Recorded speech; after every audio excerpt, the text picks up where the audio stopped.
Yo, what's up, YouTube? This is your boy Alex. Today is officially Sunday, and I did promise a lot of black men and a lot of black women a YouTube video. I want to say thank you to the black women that wished me a happy birthday on January 19th because I did say it on my YouTube video. There was a lot of people that saw that video, a lot of people supported me in that video. And you always try to give something back to the black men and the black women. I said I was going to make some videos for that particular audience. Because I have a lot of people that watch my YouTube videos. And when they watch my YouTube videos, they expect the best and nothing but the best. So every now and then we will find a subject or a topic that I haven't talked about and try to get into it. Alright. This one's a long-awaited video because it took me a while to put the script together. I wanted to make sure when I give a video for black men and black women to watch this content, it's the best. You should know me by now. I don't want to just, put some crap out on the internet and you guys watching be like, what is this crap? When I say the best, I mean the best. If it ain't the best, then it ain't good. All right, this one's called Sex Game. Radio host black men and black women comedy. So I'll probably try to change up the title. It's basically radio and comedy put together. So I'm going to try to find some way to try to, make the title sound more legitimate, make sure it makes more sense. Because a lot of y'all going to be reading the title and be like, the title don't make no sense, Alexander. You think you can find a title that I can read that makes a whole lot of sense? Like I said, the title of the video is going to be called Sex Game. Black radio comedian, black host, men and women. Now, I apologize, that's a long title, but it's better than what I had from before.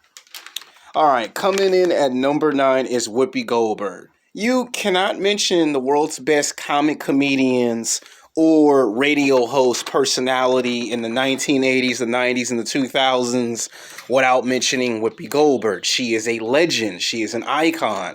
She has seen it all. She has done it all. She is the type of person that you inspire to be. When they say greatness, that is what greatness is. It's Whoopi Goldberg.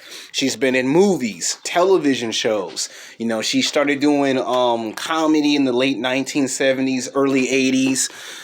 Way before I was born, there was a thing called the Apollo, where all the black comic comedians would go to showcase their skills, because at that time in history, a lot of black comic comedians could not leave their city and state to go to, Saturday Night Live to showcase their skills. So the Apollo was their version of Saturday Night Live.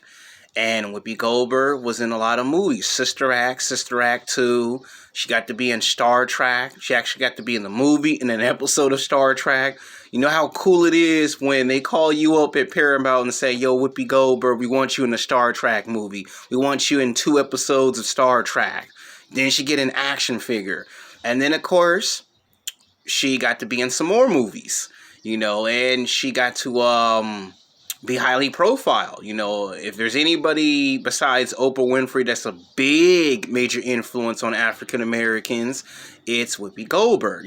Her talking skills, her mic skills on the radio, she can compete with the best of them.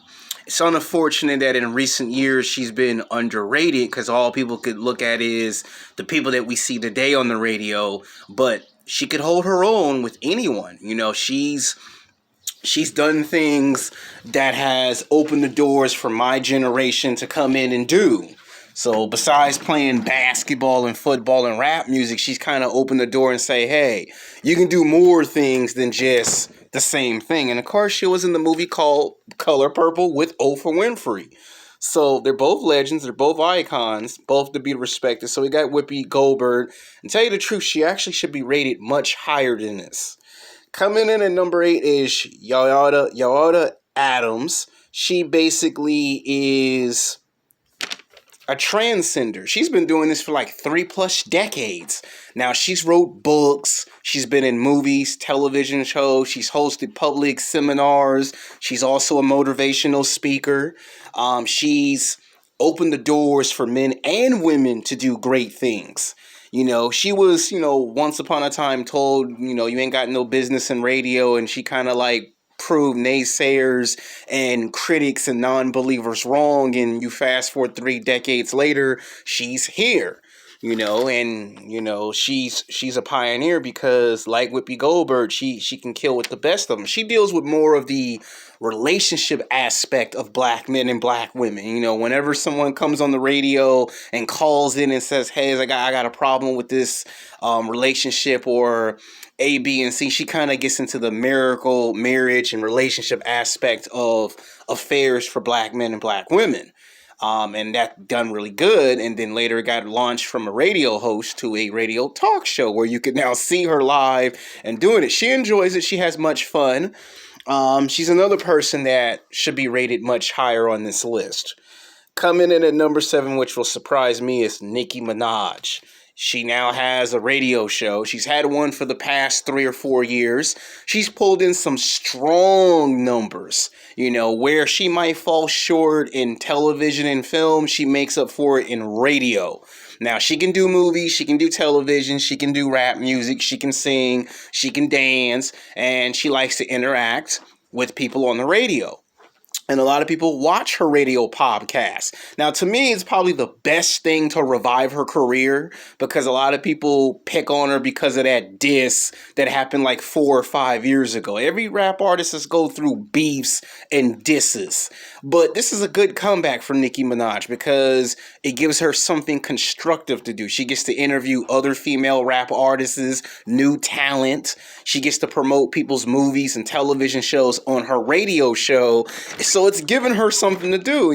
I guarantee you in the years to come, she's going to get really good at radio because younger people seem to call her radio show for advice. So it seems to be working. And every now and then she'll bring in somebody like a guest, like a Megan Thee Stallion, and it'll really draw some huge ratings for the audience.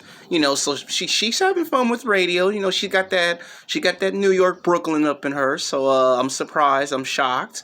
I've always saw Nicki Minaj go for the music. So I've seen her in movies, TV. I did see Nicki Minaj one time in person, but that was 10 years ago. Back when I was in college, when she first broke out, and everyone was making big comparisons between Lil' Kim and Foxy Brown to Nicki Minaj. Now, there's a lot of similarities between her and Lil' Kim and Foxy Brown because they all have something in common. They've all done radio. So, in a way, you can kind of say, yeah, this might be her niche. This might be good for her. And then on her spare time, Nicki Minaj has got other skills. DJing. So, yeah, Nicki's gonna surprise you when it comes to radio. So, can't nobody be that upset when it comes to that. All right, coming in at number 6 is Angie Lee. Now, she's African-American Asian mixed. She's mixed. If you don't know who she is, then please look her up. But she's been doing this for 2 decades, and she's on a very popular television show that we all know all too very well with Charlamagne and his homeboy. And she's been holding that down for like 6 or 7 years. And she's very physically, sexually attractive. Now she can kind of rap. She can kind of flow on the mic. She got some mic skills. She can chop it up in bits. She got some skills. She got some talents. And she's hosted a radio show by herself. And people seem to take a liking to her. And she gets a mix of younger and older audience calling her in for advice. So it's served her well. And I'm pretty sure as time goes on, people are going to gel to her. Coming in at number 5 is my man, Charlamagne. Charlamagne he's been doing this for quite a while. He went from, doing studio albums. A lot of people don't realize that he did write some songs for rap artists. He did write songs. He did produce some songs in his earlier days. And he did write some books. And he did jump into radio really quickly. And that's how come he understands the music business. He understands the entertainment business. So where he may have fell short in some of his other goals, radio has become his big contributor because he has spoken to hundreds and hundreds, and I mean literally hundreds of rap artists. Artists I've never heard of, only knew about them because Charlamagne would get on the radio and say, yo, we got this new cat that's from Chicago, we got this new guy from Miami, or he's from NYC, you got to check this guy out, he bring that fire. If it weren't for Charlamagne introducing some of these new rap artists, I wouldn't know who they are. I'm serious, and he be on television. So we know he was on the show called The Bro Code, The Guy Code on VH1 or MTV. He was on those television shows, late 90s, early 2000s. And then he be doing two different television shows. He sometimes guest stars and pops up on Nick Cannon's show, Wild 'N Out. We've all seen it. And even done his own spin-off of it. Then there's celebrities where he be there and they be doing a special. So he's been around. He's somebody that if you want to understand radio, he's the one you come to, because he brings a certain charm and comedy where other people lack. He happens to bring that to his repertoire, and he can kind of work up a crowd to get interested. Whereas if you're not interested, he knows some ways to get you interested. Coming in at number 4 is Larry Elder. Now, he's one of these old school legends because he's been around for like 4 decades. He has his own radio station, and it's by far one of the most successful radio stations in Atlanta City, because he kind of took the old school and brought it to the new school, and kind of had this forefront of how black men and black women can get together and coexist. And he took a area that nobody wanted and took his own money and financed it and brought it together. And that's how that whole thing came about in Atlanta, and because he did it, it worked. And, it may not be, 106 in Park. It may not be flashy. It may not be what you're used to hearing, but he gets some of those old school songs like Luther Vandross and Barry White. He gets some of those classic songs that your parents and grandparents like, and he gets more of that and mix it in, and it served him well. Now, he did eventually, tie over the reins to somebody else, but he still is kind of like the overseer. Coming in at number 3 is Steve Harvey. Some people are going to say, what about Steve Harvey? Now, Steve Harvey's more of a comical radio comedian, because he always finds a way to get you to laugh. Like, no matter how bad your day is, no matter how crappy your day is, he always finds some way to make something very entertaining. They bring him, Cedric on, and it's a whole hour of laugh fest. He'll have you laughing in the car while you're stuck in the freeway, or while you're going to work, or while you're going to school, or while you're doing your own business during the day. They bring you an hour or 2 hours of Steve Harvey. He'll find some way to make you laugh. Like, you probably won't even finish your coffee after he get done cracking jokes, and he's good at arguing with other radio hosts just to make it, that comedy, movies, television, writing books, and radio. He can do it all. And the fact that he's good at asking what city and state you are, and sometimes he'll switch up the subjects. He'll bring in sports, he'll bring in entertainment, business, money. He's good at multiple subjects to keep you engaged in conversation. He's good at doing that. And that's led to him getting his own radio podcast and his own show. You've seen it. Coming in at number 2 is Wendy Williams. Now, whether you like Wendy Williams or some of y'all have your issues with Wendy Williams, you can't deny that 25 years ago, her career did start it in radio. That's in New York City radio.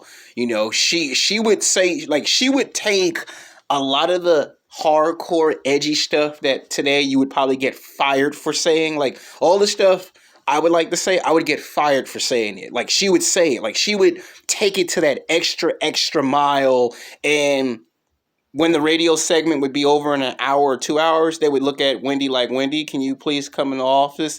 And Wendy would have that smile like, how you doing? Because she was doing that 25 years ago. She didn't just started doing the how you doing when she got her television show. She had been doing that. And that was her way to kind of like interact with people. And the boss would be like, you can't say that on radio. And she would justify why it would get the audience attention. And she was doing radio for like almost 10 years. And then around the time that she got her own television show, they fired her. So if you think about it, if it weren't for radio, you would have never seen Wendy Williams write 3 books. You would have never saw Wendy Williams get into the movies and television shows and have her own talk show. So if it weren't for radio, you would have not know who Wendy Williams is. Coming in at number 1 is A guy that we all know very well. A guy who kind of came up with a gimmick at a time where only a few radio hosts would do this. He is like the Richard Pryor, the Eddie Murphy of radio. My man, Power 106 or whatever they call it, Kiss FM now, Big Boy in the Morning.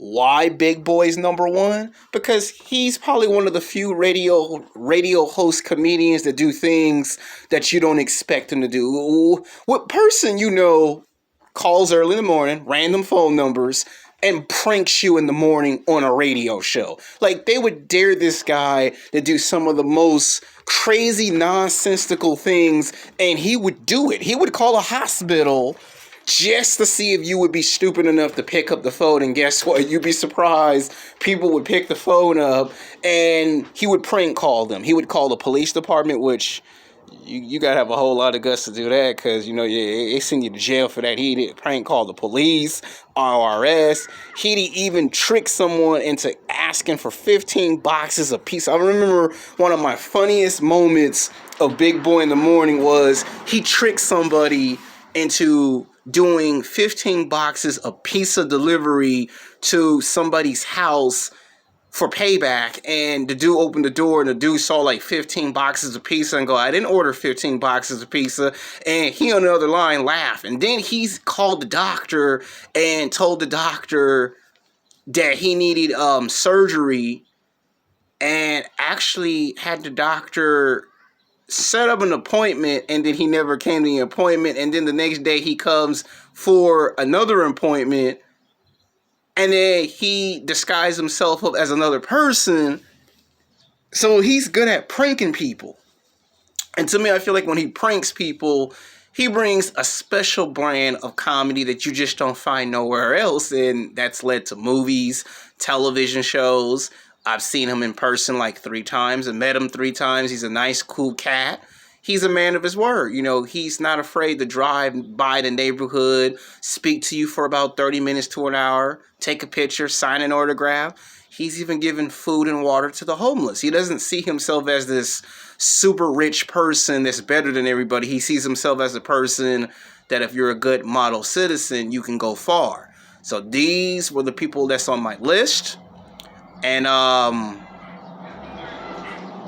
this is my list of the best black radio hosts, comic comedians, black men in radio. I hope you like this video. Until then, peace.